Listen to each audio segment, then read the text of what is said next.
Fala, galerinha, beleza? Aula de física agora comigo, professor Fontenelle na área. E vamos lá, galerinha. Hoje, o nosso último tópico de termodinâmica, que é o tópico de entropia, para a gente finalizar esse assunto do bimestre.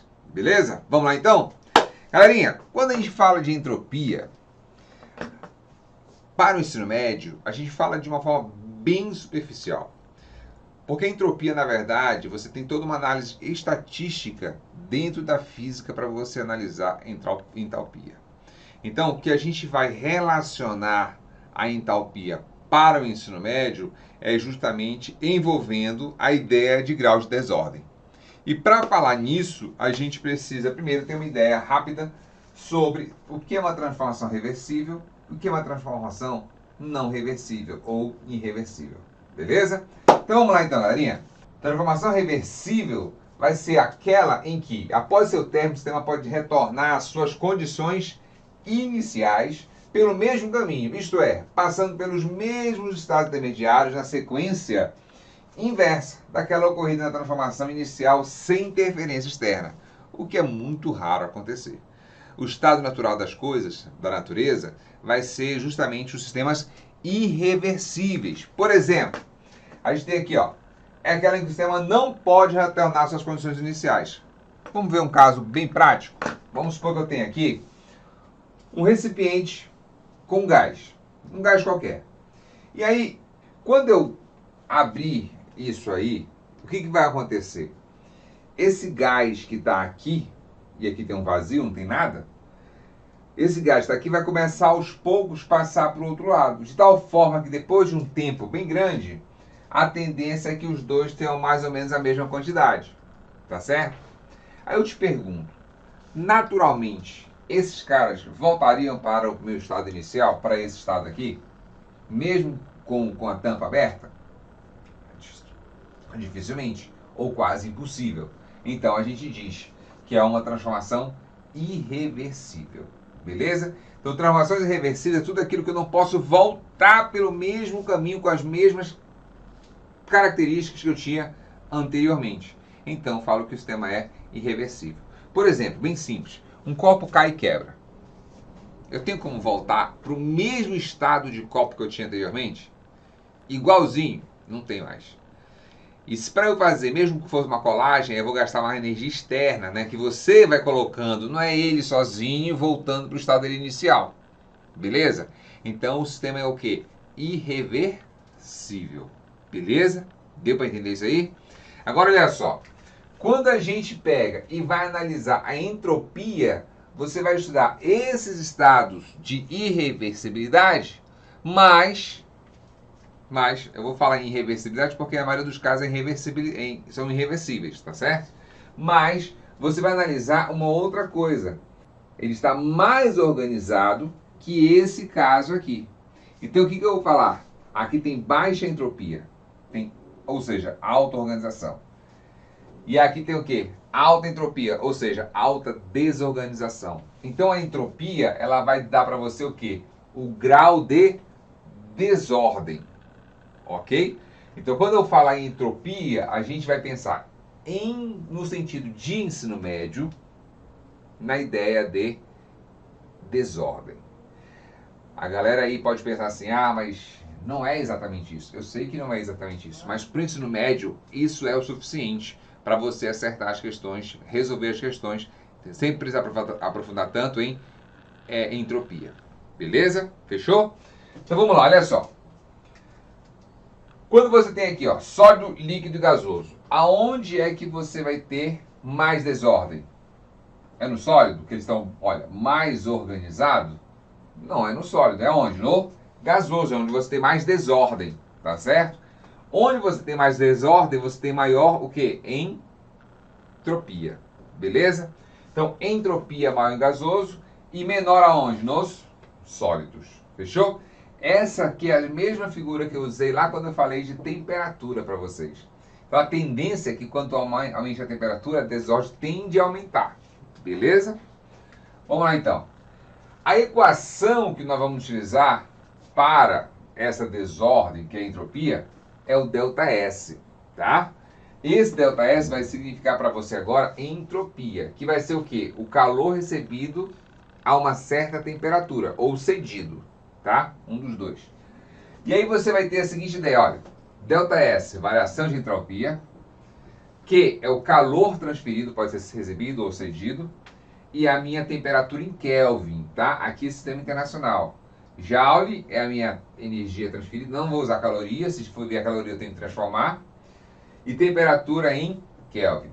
Detalhe, em função de ser energia por temperatura, a unidade de entropia é Joule por Kelvin. Joule é a unidade de energia, Kelvin é a unidade de temperatura. Fechou? Então olha lá, quando você vai analisar as possibilidades do meu ΔS, porque o meu ΔS ele pode gerar um resultado positivo, negativo ou zero, beleza? E aí você vai ter resultado positivo, o sistema recebe calor. Nós estamos cansados de ver isso já. Sua entropia aumenta. E ΔS, logicamente, é maior do que zero. A gente normalmente usa isso em sistemas irreversíveis. Você tem, se o sistema libera calor, você tem uma sua entropia diminui, tá certo? E aí eu tenho que o ΔS é menor que zero. Porque se ele libera calor, ele tende a ficar o quê? Com menor temperatura, perfeito? E aí o sistema normalmente ele é reversíveis nesses casos aqui. E por último, você tem, se o sistema não troca calor com o meio externo, que é uma transformação adiabática, o calor é zero.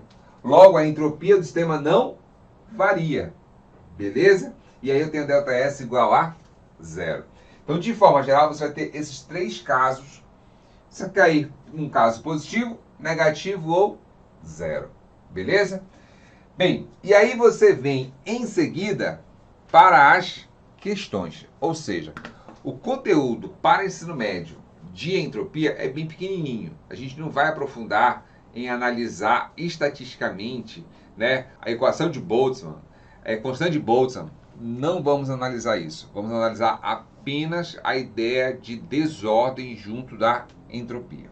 Fechou? Vamos lá então, galerinha. Olha só.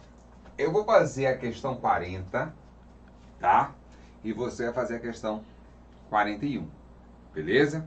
Faça 40, você vai dar pausa e fazer a 41. Vamos lá então. Olha o que a questão fala. Determine variação de entropia ΔS de um sistema. Então ele quer saber o quê? Ele quer saber o ΔS, a variação de entropia.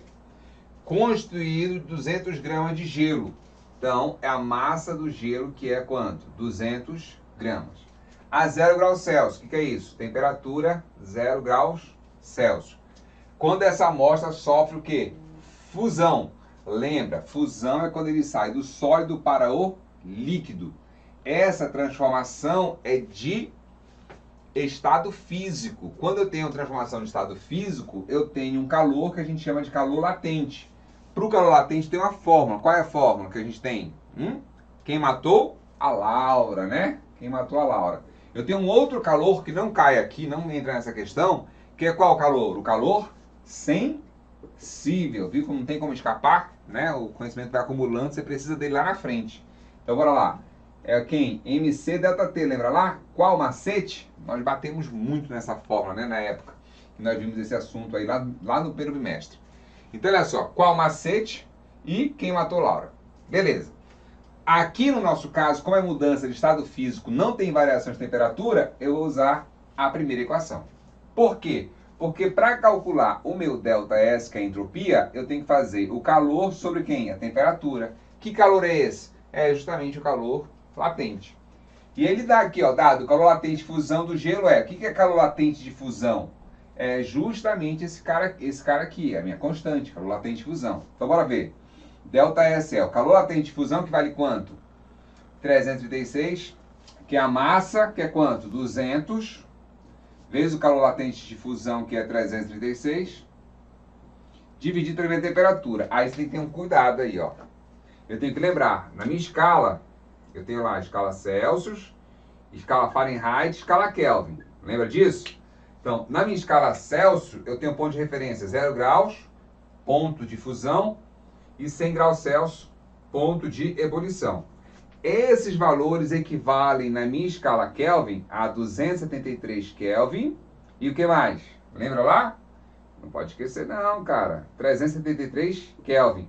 Então, o que acontece? Esse zero, ele equivale a 273 Kelvin, beleza? Como a gente vai usar isso no sistema internacional, eu não posso usar Celsius, tem que usar Kelvin. Então, aqui vai ter que entrar o quê? 273 Kelvin, beleza? Isso aí vai dar o quê? 246 o quê? Joule por Kelvin. Beleza? Dúvidas? O que que nós fizemos? Jogamos na forma. Para usar a forma, eu preciso de quê? Do calor latente de fusão. Para isso eu faço, quem matou Laura, massa é 200 gramas que ele me deu. O L é a constante latente, do calor latente de fusão do gelo, que é uma constante, dividido pela minha temperatura, que não pode ser em graus Celsius, tem que ser em Kelvin. Eu transformo para 273, jogo aqui e faço a continha. Fechou? Tranquilo? Beleza. Então o que você vai fazer agora? Pega a questão 41 e tenta fazer. Fechou? Vamos lá então, galerinha. Vamos lá para 41. Galerinha, olha só. Não é porque é do ITA que tu vai ter medo, não. Para com isso. Essa questão aqui é basicamente igual a outra, tá? Tenta fazer primeiro, não faz só assistindo, tenta fazer e depois você vem pra cá. Fechou? Aí dá um pause depois de você acabar. Por mais que você tente, mesmo que você não acerte. A questão é tentar. Fechou? Vamos lá então? A questão fala assim, ó, calcule a variação de entropia, a mesma pergunta, ele quer saber o ΔS. Quando, num processo de a pressão constante de 1 atm, pressão de 1 atm, de uma atmosfera, né, se transforma integralmente em vapor d'água, 3 kg, massa igual a 3 kg de água que se encontrar inicialmente no estado líquido. Então vai passar de líquido para vapor. Certo? O que é isso? Mudança de estado físico. De estado físico não tem o quê? Variação de temperatura. Beleza? Não tem variação de temperatura. Temperatura é constante. Logo, eu vou ter aqui o quê? Um calor de que tipo? Calor latente. Qual é a fórmula? M vezes a constante L. Beleza. Aí ele fala a temperatura de 100 graus Celsius. Temperatura de 100 graus Celsius. O calor de vaporização é esse aqui, vou jogar na fórmula. ΔS é igual a Q sobre a temperatura. Mas o Q, eu sei que é o calor o quê? Latente, que é M vezes L. Sobre a temperatura. Então, ΔS vai ficar. Quem é meu calor? O meu calor é M, que é 3 kg. L, que é a minha constante que ele falou que é 5,4 vezes 10 a quinta. 5,4 vezes 10 a quinta. Quilograma, galerinha, tá no sistema internacional, tá tranquilo, tá certinho. Dividido pela temperatura, que é 100 graus Celsius. Nós acabamos de ver que 100 graus Celsius equivale a quanto em Kelvin? 373 Kelvin, não é isso? Então eu vou dividir por 373 Kelvin. Vai dar 4.343 unidades. Aqui a energia está em calorias. Então, calorias por Kelvin. Fechou? Muito parecido com a questão anterior, né? O que mudou, na verdade, que lá era a fusão e aqui é a vaporização que vai acontecer. Beleza? Tranquilo? ΔS positivo, o que isso quer dizer? Que a entropia, ou seja, o grau de desordem, aumentou. Fechou? Normalmente aumenta, porque ele está passando por um estado, olha, de líquido vapor. Lembra que o estado físico de vapor, ele tem mais desordem que o estado físico líquido. E o estado físico líquido tem mais desordem que o estado líquido, que o estado físico sólido. Não é isso? Lembra lá que nós vimos lá no iniciozinho? Beleza, galerinha? Então, bora para a próxima questão.